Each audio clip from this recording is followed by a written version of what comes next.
నమస్తే. జై భీమ్. మూక్ ప్రజాగళం పీడిత ప్రజల గుండె చప్పుడు. ఈరోజు ముఖ్యాంశాలు.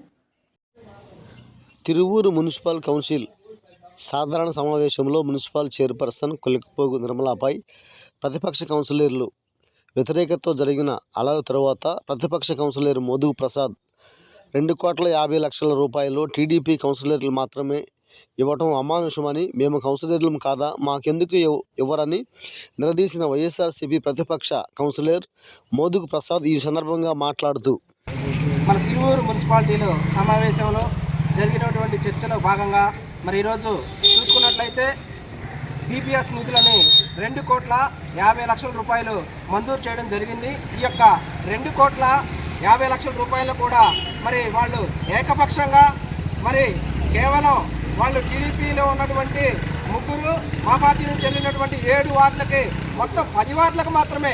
ఎందుకంటే మరి వాళ్ళ మీద ప్రేమ ఏందో మాకైతే తెలియదు, వాళ్ళ వాగ్దానమా లేకపోతే ప్రేమ అనేది మాకైతే తెలియదు.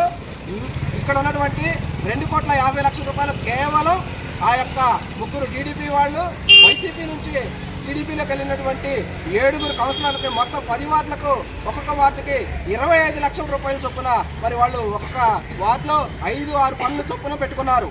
మేము అడిగేది ఏంటంటే ఒకటే అడిగాము ఈ సమస్య మీద. తిరువూరు నగర పంచాయతీలోని 20 వార్డుల నుంచి మేము కూడా ట్యాక్సీలు కడుతున్నాం, ఇంటి పన్ను కడుతున్నాం, రోడ్డు ట్యాక్సీలు కడుతున్నాం, మేము ప్రతి ఒక్క దానికి కూడా ట్యాక్సీలు కట్టే ప్రజలు ఉన్నారు.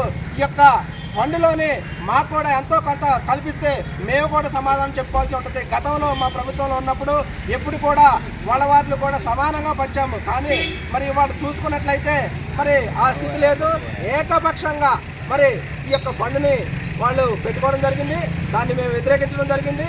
మరి ఈ యొక్క వ్యతిరేకించడంలో వాళ్ళు అధికార పక్షం ఉందనే గర్వంతో మా యొక్క సభ్యుల్ని మాట్లాడుతుంటే మహిళా కౌన్సిలర్ని కూడా చూడకుండా ఒక మహిళా కౌన్సిలర్ గారు, 16వ వార్డు కౌన్సిలర్ గారు మరి దుర్భాషలాడడం జరిగింది. దానికి నిరసనగా మేము బయటకు వచ్చాం. కనీసం మమ్మల్ని పట్టించుకోకుండా వాళ్ళు ఏకపక్షంగా ఇక్కడ ఉన్నటువంటి మేము వాకౌట్ చేసాం. మేము వెళ్ళలేదు, అక్కడే బయట కూర్చున్నాము. అయినా కానీ మమ్మల్ని లోనకు పిలవకుండా ఏం లేకుండా ఏకపక్షంగా ఆ యొక్క తీర్మానాన్ని వాళ్ళు తీర్మానం చేసుకోవడం జరిగింది. దాన్ని మేము తీవ్రంగా వ్యతిరేకిస్తున్నాం. మరి జై జగన్, జై జై జగన్.